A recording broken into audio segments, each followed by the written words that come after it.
Hello friends, அஸ்ஸலாமு அலைக்கும். Welcome to Samika's kitchen.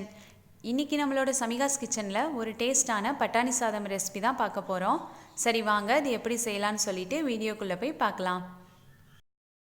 First stove on பண்ணிவிட்டு ஒரு பேன் சூட் பண்ணிக்கோங்க. பேன் சூடானதும் அதில் 2 டேபிள் ஸ்பூன் எண்ணெய் சேர்த்துக்கோங்க. 3 டேபிள் ஸ்பூன் நெய் சேர்த்துக்கோங்க. இப்போது இதில் ஒரு பே லீஃப், 5 ஏலக்காய், ஒரு சின்ன துண்டு பட்டை, 5 கிராம்பு சேர்த்துக்கலாம்.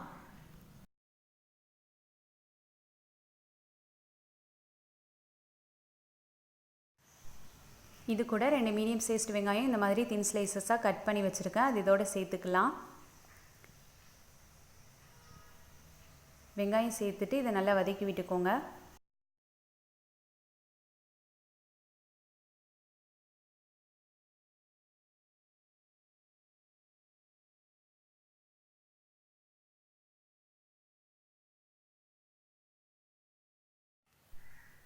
இது கூட 3 பச்சை மிளகாய் சேர்த்துக்கலாம்.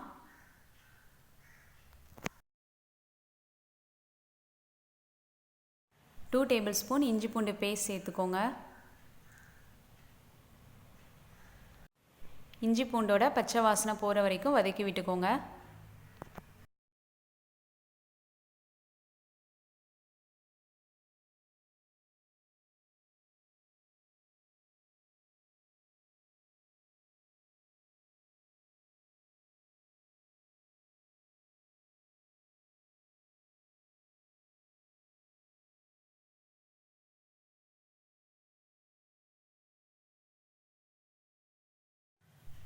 இஞ்சி பூண்டோட பச்சை வாசனையெல்லாம் போனதுக்கப்புறம் இதில் ஒரு தக்காளி பழம் கட் பண்ணி வச்சுருக்கேன். அது இதோட சேர்த்துக்கலாம்.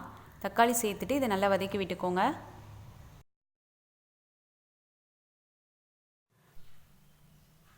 ஒன் 150 கிராம் பட்டாணி 5 விசில் போட்டு வேக வச்சு எடுத்து வச்சுருக்கேன். அது இதோட சேர்த்துக்கலாம். ஃப்ரெஷ் பட்டாணியாக இருந்தால் நீங்கள் அப்படியே சேர்த்துக்கோங்க.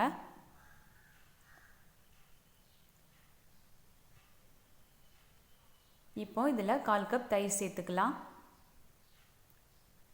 தயிர் சேர்த்துட்டு இதை நல்லா மிக்ஸ் பண்ணி விட்டுக்கோங்க. மஞ்சள் தூள் 1/2 டீஸ்பூன் சேர்த்துக்கோங்க.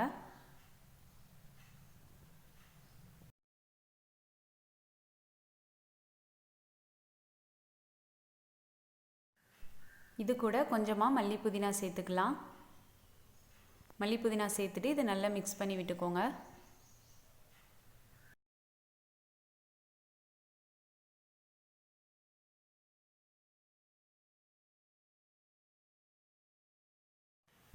இப்போது நம்ம ரைஸ் வேகிறதுக்கு தண்ணி சேர்த்துக்கலாம். நான் இன்றைக்கி பாஸ்மதி ரைஸ் யூஸ் பண்ணி தான் பட்டாணி சாதம் செய்ய போகிறேன்.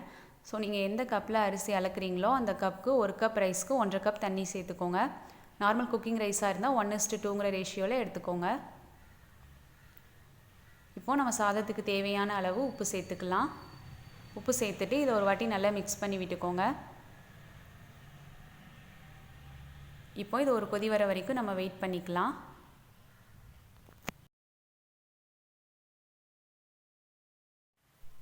பாருங்கள், இப்போ தண்ணி நல்லா கொதி வந்துருச்சு. இந்த ஸ்டேஜில் நம்ம அரிசி சேர்த்துக்கலாம். நான் இன்றைக்கி 1/2 kg பாஸ்மதி ரைஸ் 20 மினிட்ஸ் ஊற வச்சு எடுத்து வச்சுருக்கேன். அது இதோடு சேர்த்துக்கலாம்.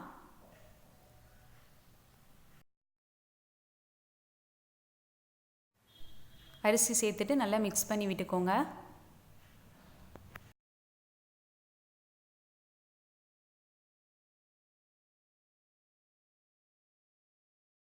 இப்போ இது ஒரு மூடி போட்டு நம்ம 10 மினிட்ஸ் மீடியம் ஃப்ளேமில் வச்சு குக் பண்ணிக்கலாம்.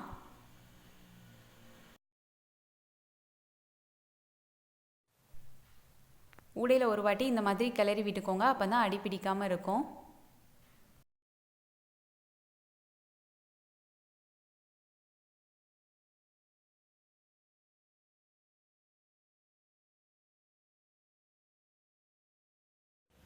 இப்போ 10 மினிட்ஸ் ஆகிட்டு நம்ம இதை ஓப்பன் பண்ணி பார்க்கலாம்.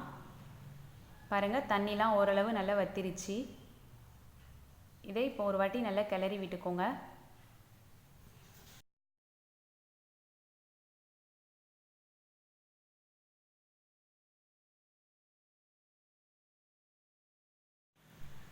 மறுபடியும் இதை மூடி போட்டு 5 மினிட்ஸ் நம்ம லோ ஃப்ளேமில் வச்சு குக் பண்ணிக்கலாம்.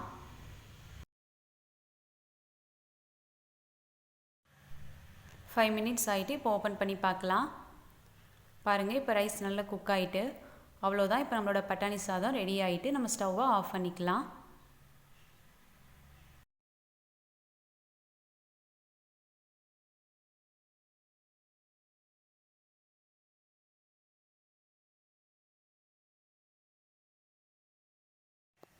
பாருங்கள், இப்போ நம்மளோட பட்டாணி சாதம் ரொம்ப சூப்பராக ரெடி ஆகிட்டு. இது வந்துட்டு லஞ்ச் பாக்ஸ்க்கு செஞ்சு கொடுத்து விடுறதுக்கும் ரொம்ப யூஸ்ஃபுல்லாக இருக்கும். ஸோ இதை நீங்கள் கண்டிப்பாக உங்கள் வீட்டில் ஒரு தடவை செஞ்சு பாருங்கள். செஞ்சு பார்த்துட்டு இது எப்படி இருந்துச்சுன்னு எனக்கு கமெண்ட்ஸில் சொல்லுங்கள். என்னோட இந்த ரெசிபி உங்களுக்கு பிடிச்சிருந்துச்சுன்னா என்னோடய சேனலை லைக் பண்ணுங்கள், கமெண்ட் பண்ணுங்கள், ஷேர் பண்ணுங்கள் அண்ட் மறக்காமல் சப்ஸ்கிரைப் பண்ணிக்கோங்க. பக்கத்தில் உள்ள பெல் ஐக்கானையும் கிளிக் பண்ணிக்கோங்க. தேங்க்ஸ் ஃபார் வாட்சிங். Bye bye.